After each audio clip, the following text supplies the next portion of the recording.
del año litúrgico de Don Próspero Goranger, 12 de agosto, Santa Clara Virgen. Había comenzado San Francisco su vida de penitencias y sacrificios.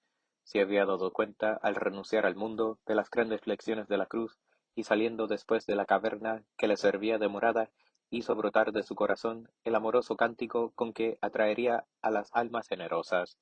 Ya en esta época cumplía las palabras del crucifijo de San Damián: Ve y reconstruye mi casa semi-arruinada. Mas al reconstruir el templo de las almas, quiso también reconstruir el templo material, donde se aposenta el huésped divino. La iglesita de San Damián fue restaurada por sus cuidados, llevando él mismo las piedras sobre sus espaldas y animando a obreros de buena voluntad les decía: Venid, hermanos míos, ayudadme a terminar este edificio, porque un día en este lugar se levantará un monasterio de pobres mujeres que darán gloria al Padre Celestial en toda la iglesia. Vocación de Clara. Pasados apenas 4 años, esta profecía se cumplía. Mientras Francisco predicaba en Asís, en la iglesia de San Jorge, una joven de noble familia fue con su madre y su hermana para oír una de sus pláticas. Clara escucha su palabra llena de fuego, contempla su faz radiante y al punto escogió a Francisco por guía de su alma.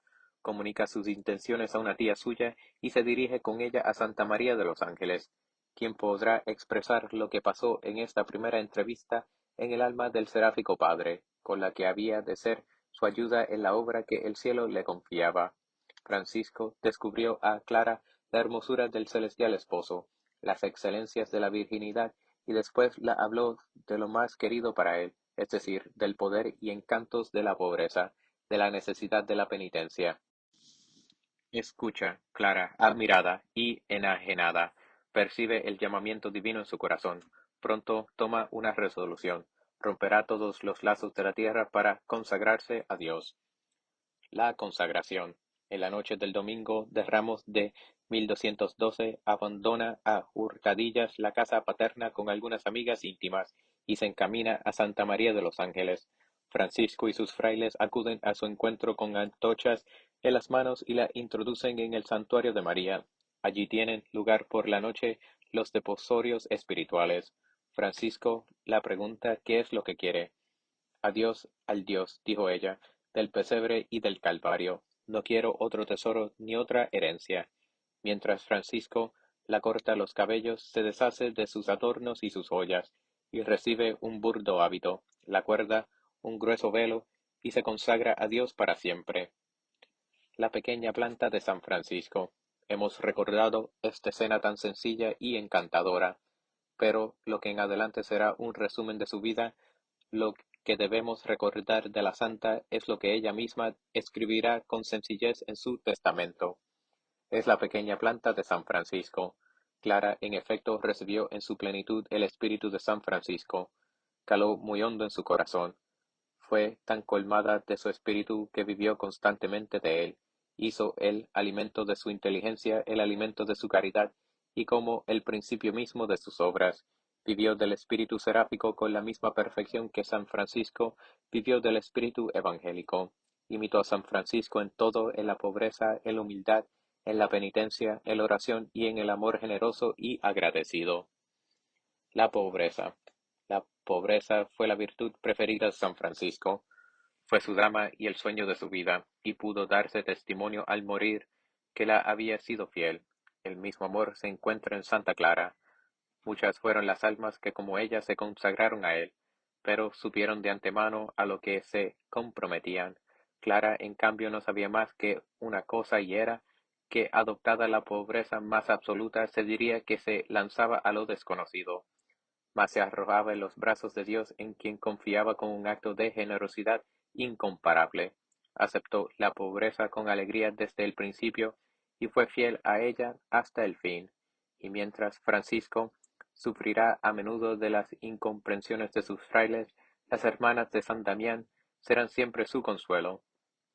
Para Clara, la pobreza no era más que la práctica perfecta y perpetua del abandono a la providencia del Padre y la libertad de amarle sin división. Por eso, cuando el Papa, temiendo por el porvenir del pequeño monasterio, la propone dispensarla de su voto, No, Santísimo Padre, replicó ella con viveza, absuélvame de mis pecados, pero no tengo ningún deseo de ser dispensada de seguir lo más cerca posible las huellas de Jesucristo. La humildad. La pobreza origina la humildad. El autor de la imitación solo nombra a un santo, que es San Francisco, a quien llama el humilde Francisco, porque su gran virtud fue la humildad. Brilló también esta en el alma de Santa Clara. Su vida tan hermosa puede resumirse en estas palabras: humildad, docilidad y agradecimiento. A pesar de proceder de familia noble, se empeña en permanecer oculta hasta su muerte. Era la madre de su orden y se hace la criada de sus hermanas. Las manda con suavidad, las cuida con precauciones infinitas y se anonada ante ellas. Su humildad fue puesta un día a dura prueba. Habiendo ido el Papa a San Damián, pidió a Clara que bendijera ella misma los panes que había puesto en las mesas. Procuró ella sustraerse a este mandato, mas el Papa manda en nombre de santa obediencia y Clara está obligada a obedecer. Pero en el mismo instante Dios premió su obediencia con un milagro. Una cruz de oro apareció sobre cada uno de los panes benditos por la santa. La penitencia. La pobreza y la humildad producen en el corazón el amor del sufrimiento y de la penitencia. Clara, siendo aún joven, sintió enternecerse su corazón al oír a San Francisco hablar de la pasión del Salvador. Fue a Cristo crucificado con quien deseó desposarse en San Damián cuando por él se despojó de todo. De ahí que su vida fuera una cruz continua. Llevaba siempre un cilicio a raíz de sus carnes. Ayunaba casi de continuo, se acostaba sobre el suelo con una piedra por almohada, pero las mortificaciones que se imponía lejos de ponerla triste, la hacían por el contrario tener rostro alegre. La oración. ¿Dónde sacaba esta energía? De la petición y de la oración. Esta era casi continua. Repasaba todos los días a mediodía hasta las 3 la pasión del Señor. Una parte de la noche se transcurría en conversación con Dios, sobre todo junto al sagrario cerca de Jesús, hostia a quien tanto amaba. Allí encontró su fuerza y su amor, un amor que aumentando sin cesar la hizo morir en inefable alegría. Por eso, al presenciar su muerte después de una vida tal, el Papa, en vez de cantar el oficio de difuntos en los funerales, mandó cantar la Misa de las Vírgenes en honor de la que había entrado ya en posesión de la recompensa eterna. Vida. Santa Clara nació en Asís en 1194. Pertenecía a la noble familia de los Ofreducio. Perdió a su padre siendo niña. Al quererla casar, su familia dijo que su deseo era de consagrarse a Dios. El 18 de marzo de 1212 se dirigió a San Damián, donde San Francisco la visitó el hábito religioso. Más tarde su madre y su hermana se juntarán a ella en el claustro, y con ellas gran número de jóvenes, ávidas de realizar el ideal franciscano, que no era otro que el Evangelio. Francisco las dio al principio una fórmula vitae, norma de vida, y después consiguieron seguir la regla que había compuesto para los frailes menores. Muchos monasterios se fundaron en Italia, en los países vecinos y hasta en Praga. En 1240, mientras estaba enferma la santa abadesa, los sarracenos sitiaron el monasterio de San Damián. Clara tomó el copón en sus manos y se dirigió al enemigo, que se dio a la fuga. En 1252 se acostó para no levantarse más. En su última enfermedad fue consolada por el Papa, que la visitó y confirmó la regla y el privilegio de la pobreza, muriendo en 11 de agosto en la paz del Señor. En 1850 fue encontrado su cuerpo incorrupto como el día de su muerte. Un alma iluminada, oh Clara, con tanta razón así llamada, el reflejo del esposo con que se reviste en este mundo, no te basta. De él recibes directamente la luz. La claridad del Señor se recrea con delicias en el cristal tan puro de tu alma, aumentando la alegría del cielo y comunicándola también a este valle de lágrimas. Ilumina nuestras tinieblas con tu dulce esplendor.